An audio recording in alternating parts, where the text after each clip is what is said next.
अगर आप भी चाहते हैं कि धीरज ध्यानी यूट्यूब चैनल पर डाला गया ऑडियो और वीडियो आप तक पहले पहुंचे तो लाल बटन दबाकर चैनल को सब्सक्राइब जरूर करें और बेल आइकन को दबाना ना भूलें।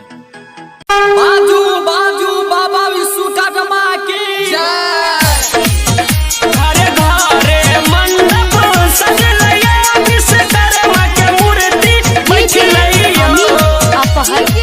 एखन अपने सब सुन रहल छी सिंगर राजू राजा के। बाबा विश्वकर्मा के महिमा महान यौ, सब नर नारी मिलके करे छै प्रणाम यौ, करे छै प्रणाम यौ।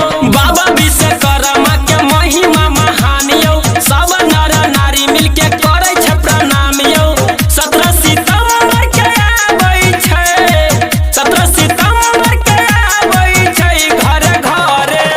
घरे घरे मंडप सजलैया विश्वकर्मा जी के मूर्ति बैठलैया।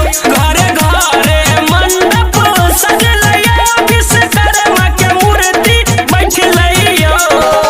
घरे घरे मंडप सजलैया विश्वकर्मा के मूर्ति बैठलैया।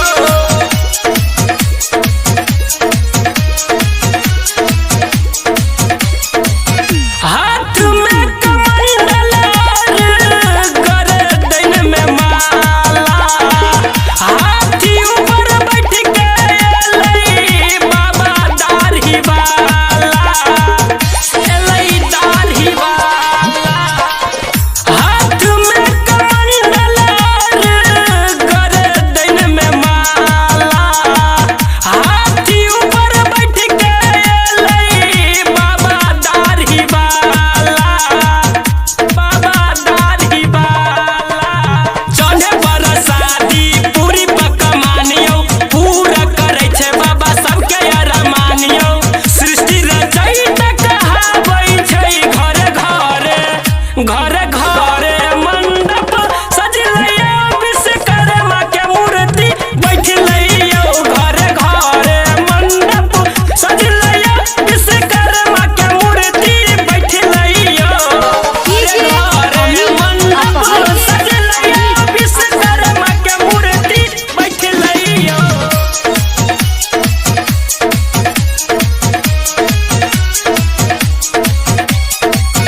लोहा लक्कड़ बलोरो ही के पहचान यौ, ध्यानी संग कैलू बाबा करैया बखान यौ, करैया बखान यौ।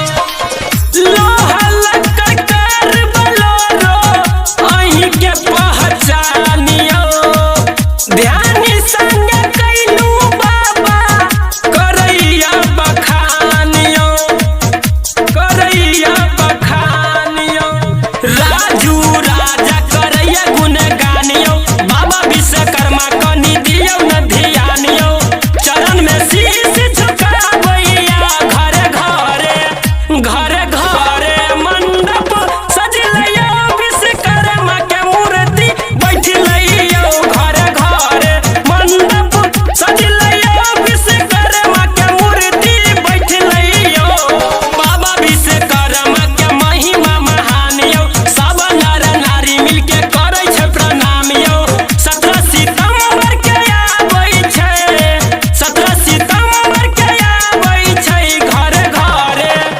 घरे घरे मंडप सजलैया विश्वकर्मा के मूर्ति बैठलैया। घरे घरे मंडप सजलैया विश्वकर्मा के मूर्ति बैठलैया। मंचला रिकॉर्डिंग स्टूडियो करिहर।